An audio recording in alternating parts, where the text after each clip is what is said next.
জুলাই সনদের খসড়া প্রস্তুত করেছে জাতীয় ঐকমত্য কমিশন।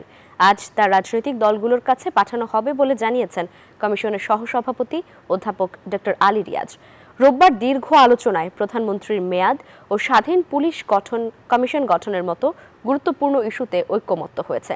তবে রাষ্ট্র পরিচালনার মূলনীতি নিয়ে দ্বিধাবিভক্ত দলগুলো। জাতীয় ঐকমত্য কমিশনের দীর্ঘ আলোচনায় প্রধানমন্ত্রীর মেয়াদ এবং স্বাধীন পুলিশ কমিশন গঠনের মতো গুরুত্বপূর্ণ বিষয়ে একমত হয়েছে রাজনৈতিক দলগুলো। তবে রাষ্ট্র পরিচালনার মূলনীতি নিয়ে দ্বিধা বিভক্ত দলগুলো। বান্ডেল থাকলে প্রতি সেনমানিতে টাকা বাঁচবে। বিকাশ সেনমানি বান্ডেল কিনে জিতুন প্রতি লেনদেনে। মূলনীতি হিসাবে ৭২-এর সংবিধানে থাকা গণতন্ত্র, সমাজতন্ত্র, ধর্মনিরপেক্ষতা ও জাতীয়তাবাদ এই ৪ নীতি থাকবে, নাকি ঐকমত্য কমিশন প্রস্তাবিত সাম্য, মানবিক মর্যাদা, সামাজিক সুবিচার, গণতন্ত্র, ধর্মীয় স্বাধীনতা ও সম্প্রীতি দিয়ে তা প্রতিস্থাপিত হবে? বামপন্থী দলগুলো এর তীব্র বিরোধিতা করলেও এনসিপি বলছে মূলনীতি প্রতিস্থাপন করতে হবে। এই হাউসে বসে আমরা মূলনীতি যেহেতু আমরা একমত হচ্ছে না, কাজে এখানে চাপিয়ে দেওয়ার বিষয় নেই। সংবিধানে যে ৪ মূলনীতি আছে সেইটা পরিবর্তনের কোন ইঙ্গিত জাতির সামনে প্রকাশিত করা হয় সেইটার সাথে আমরা একেবারেই নাই। ৭২-এর সংবিধানের মূলনীতি, সেই মূলনীতিগুলো বাদ দিয়ে সাম্য, মানবিক মর্যাদা, সামাজিক সুবিচার, যার ভিত্তিতেই আমরা মুক্তিযুদ্ধে সামিল হয়েছিলাম, এর সাথে গণতন্ত্র এবং একই সাথে ধর্মীয় স্বাধীনতা এবং সম্প্রীতি, এই বিষয়গুলোকে যুক্ত করে সংবিধানের মূলনীতি ঠিক করা যেতে পারে। তবে বিএনপি বলছে সংবিধানের ৫ম সংশোধনীতে রাষ্ট্র পরিচালনার যেসব মূলনীতি ছিল তার সঙ্গে কমিশনের প্রস্তাবিত বিষয়গুলো যুক্ত করা যেতে পারে।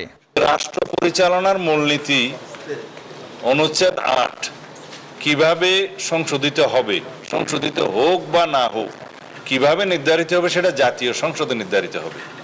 কিন্তু যাহাই নির্ধারিত হোক তার সাথে এই বাক্যটি আমরা উল্লেখ করতে, সংযুক্ত করতে আমাদের কোনো আপত্তি নাই, আমরা সম্মত।